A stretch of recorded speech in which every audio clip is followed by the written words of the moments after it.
Hi friends, welcome back to our channel. ముందుగా అయితే అందరికి నమస్కారం అండి. మీరు చూస్తున్నారు AP schemes info YouTube channel.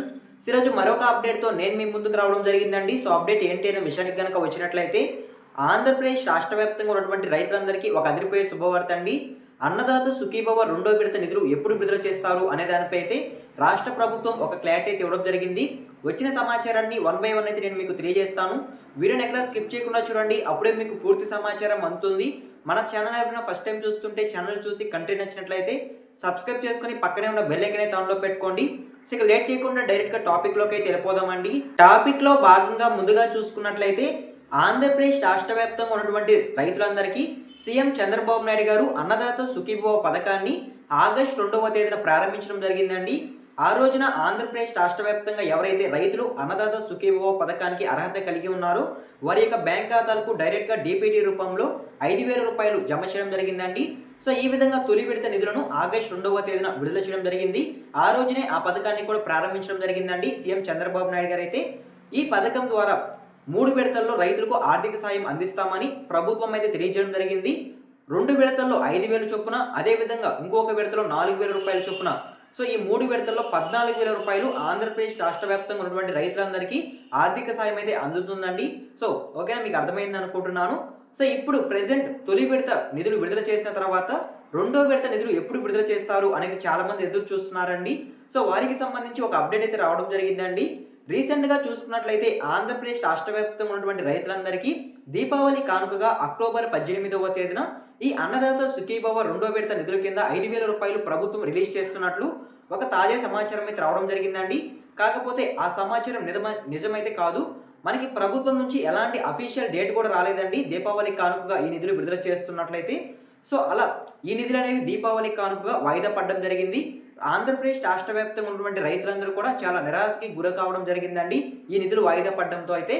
So ఇప్పుడు అన్నదాత సుఖీభవ రెండో విడత నిధులు ఎప్పుడు విడుదల చేస్తారు అనే దానిపై అయితే ఒక క్లారిటీ అయితే రావడం జరిగిందండి ప్రభుత్వం నుంచి అయితే. సో దాన్ని నేను మీకు వన్ బై వన్ అయితే తెలియజేస్తాను. సో ముందుగా చూసుకున్నట్లయితే, వచ్చే నెల నవంబర్ 6వ తేదీ అన్నదాత సుఖీభవ రెండో విడత నిధులు అనేవి విడుదల చేస్తున్నట్లయితే సమాచారం అండి. ఆ రోజున ఆంధ్రప్రదేశ్ రాష్ట్ర వ్యాప్తంగా ఎవరైతే రైతులు అన్నదాత సుఖీభవ పథకానికి అర్హత కలిగి ఉంటారో వారి యొక్క బ్యాంక్ ఖాతాలకు 5,000 రూపాయలు జమ కావడం జరుగుతుందండి డైరెక్ట్గా డీపీటీ రూపంలో అయితే. సో ఓకేనా, మీకు అర్థమైంది అనుకుంటున్నాను. దీపావళి కానుక వాయిదా పడిన అనంతరం అన్నదాత సుఖీభవ రెండో విడత నిధులు అనేవి నవంబర్ 6వ తేదీన రిలీజ్ చేస్తున్నట్లయితే సమాచారం అండి. సో ఓకేనా, మీకు ఒక క్లారిటీ అయితే వచ్చింది అనుకుంటున్నాను. సో అదేవిధంగా ఈ పథకం కింద నిధులు మీరు పొందాలంటే కొన్ని అర్హతలు కలిగి ఉండాలి అనేది ప్రభుత్వం అయితే తెలియజేయడం జరిగిందండి. ఆ అర్హతలు ఏంటి అనేటువంటి సమాచారం కూడా నేను మీకు తెలియజేస్తాను. సో ముందుగా చూసుకున్నట్లయితే, కుటుంబంలో ఎవరు ఇన్కమ్ ట్యాక్స్ అనేది పే చేస్తూ ఉండకూడదని అయితే సమాచారం అండి. సో ఈ విధంగా ఎవరైతే ఇన్కమ్ ట్యాక్స్ చెల్లిస్తూ ఉంటారో వారి పథకానికి అనర్హులు అనేది సమాచారం. అదేవిధంగా రైతు యొక్క కుటుంబంలో ఎవరు ప్రభుత్వ ఉద్యోగి అయి ఉండకూడదు. సో అలా ఉంటేనే ఈ అన్నదాత సుఖీభవ పథకానికి అర్హత కలిగి ఉంటారు అనేది సమాచారం అండి. కేవలం ఆంధ్రప్రదేశ్ రాష్ట్ర వ్యాప్తంగా ఉన్నటువంటి రైతులు మాత్రమే ఈ పథకానికి అర్హులు అనేది సమాచారం. అదేవిధంగా ఈ క్రాప్ నందు ఎవరైతే పంట వివరాలు నమోదు చేసుకొని ఉంటారో వారు మాత్రమే ఈ పథకానికి అర్హులు అని కూడా ప్రభుత్వం అయితే తెలియజేయడం జరిగిందండి. సో రీసెంట్గా ఈ క్రాప్ నందు పంట వివరాలు నమోదు అనేది గడువు పెంచడం జరిగిందండి. ఈ నెల 30 వరకు అయితే ఈ క్రాప్ నందు పంట నమోదు అయితే ఉంటుంది. సో ఆంధ్రప్రదేశ్ రాష్ట్ర వ్యాప్తంగా ఉన్నటువంటి రైతులందరూ ఈ క్రాప్ నందు తమకున్న పంటలన్నీ నమోదు చేసుకోవాల్సి ఉంటుందండి. అప్పుడే అన్నదాత సుఖీభవ నిధులు పొందే అవకాశం అయితే ఉంటుంది. సో ఓకేనా, మీకు అర్థమైంది అనుకుంటున్నాను.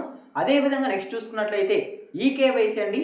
ఈకేవైసీ ఎవరు చేయించుకొని ఉంటారో సో వారికి మాత్రమే ఈ నిధులు అనేవి రావడం జరుగుతుంది. సో లేకపోతే ఈ నిధులు అనేవి పెండింగ్లో ఉండే అవకాశం ఉందంటే సమాచారం అండి. కాబట్టి ఆంధ్రప్రదేశ్ రాష్ట్ర వ్యాప్తంగా ఎవరైతే రైతులు ఉన్నారో వారు వెంటనే రైతు సేవా కేంద్రాలకు వెళ్ళి ఈకేవైసీని పూర్తి చేసుకోనండి. సో ఈ యొక్క ఈకేవైసీ పూర్తి చేసుకుంటేనే మీకు నిధులు అనేవి రావడం జరుగుతుంది. సో ఓకేనా, మీకు అర్థమైంది అనుకుంటున్నాను. అదేవిధంగా ఆంధ్రప్రదేశ్ రాష్ట్ర వ్యాప్తంగా ఎవరైతే కౌలు రైతులు ఉన్నారో సో వారికి సంబంధించి ఒకే విడతలో 10,000 రూపాయలు జమ చేస్తామని ప్రభుత్వం చెప్పినట్లయితే సమాచారం అండి. అన్నదాత సుఖీభవ మొదటి విడత నిధులు 5,000 రూపాయలు, అదేవిధంగా అన్నదాత సుఖీభవ రెండో విడత నిధులు 5,000. సో ఈ రెండు కలిపి కౌలు రైతులు ఎవరైతే ఆంధ్రప్రదేశ్ రాష్ట్ర వ్యాప్తంగా ఉన్నారో వారికి ఒకేసారి 10,000 రూపాయలు రిలీజ్ చేస్తామని కూడా ప్రభుత్వం అయితే తెలియజేయడం జరిగిందండి. సో ఓకేనా, మీకు అర్థమైంది అనుకుంటున్నాను. కౌలు రైతులకు ఈ నిధులు బ్యాంక్ ఖాతాలో జమ అవ్వాలి అంటే ఖచ్చితంగా సీసీఆర్సీ కార్డు కలిగి ఉండాలి అనేది సమాచారం అండి. ఎవరైతే కౌలు రైతులకు సంబంధించి గుర్తింపు కార్డు కలిగి ఉంటారో వారు మాత్రమే ఈ పథకానికి అర్హులు అని కూడా తెలియజేయడం జరిగింది. వారికి మాత్రమే డైరెక్ట్గా 10,000 రూపాయలు బ్యాంక్ ఖాతాలో జమ అవుతాయి అని కూడా సమాచారం అండి. సో ఓకేనా, మీకు అర్థమైంది అనుకుంటున్నాను. సో ఇదేనండి అన్నదాత సుఖీభవ పథకానికి సంబంధించి వచ్చిన తాజా సమాచారం అయితే నేను మీకు 1 బై 1 అయితే తెలియజేశాను అనుకుంటున్నాను. ఈ వీడియో మీకు నచ్చినట్లయితే లైక్ చేయండి. ఇలాంటి లేటెస్ట్ ఇన్ఫర్మేషన్ అప్డేట్స్ కొరకు మన ఛానల్ని సబ్స్క్రైబ్ చేసుకొని పక్కనే ఉన్న బెల్ ఐకాన్ ఆన్లో పెట్టుకోండి. ఎండ్ వరకు చూసిన థ్యాంక్ యూ ఫర్ వాచింగ్.